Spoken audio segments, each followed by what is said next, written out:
I'm happy to be here.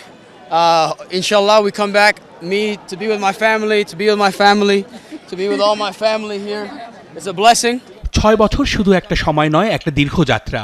একই স্বপ্ন, একই বিশ্বাস নিয়ে আজও ছুটে চলছেন সঞ্জয় করিম। 2019 সালে বিপিএল ফুটবলে পুলিশ এফসির জার্সিতে তাকে যখন 71-এর ক্যামেরায় দেখা গিয়েছিল, তখনও চোখে ছিল স্বপ্ন একদিন বাংলাদেশের হয়ে খেলার।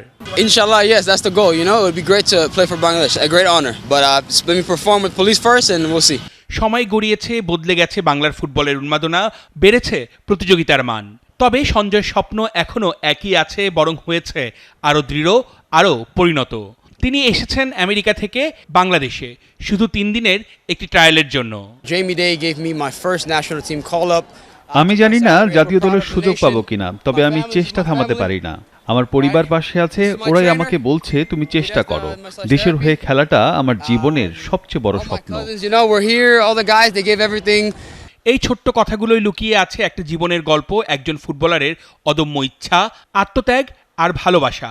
কারণ ফুটবলের সবচেয়ে বড় শক্তি কখনো কৌশল বা শারীরিক সক্ষমতা নয়, সবচেয়ে বড় শক্তি হলো হৃদয়ে লুকিয়ে থাকা বিশ্বাস। পরিবার থেকে মিলেছে সেই সমর্থন।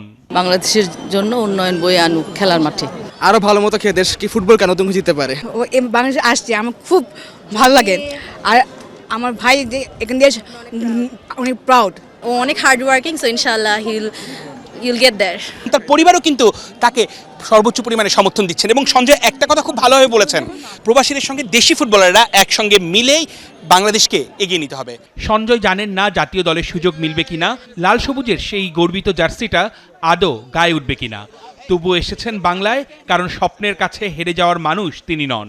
চেষ্টা করে যেতে চান, লুফে নিতে চান যে কোনো সুযোগ। অর্ণব বাপি, 71।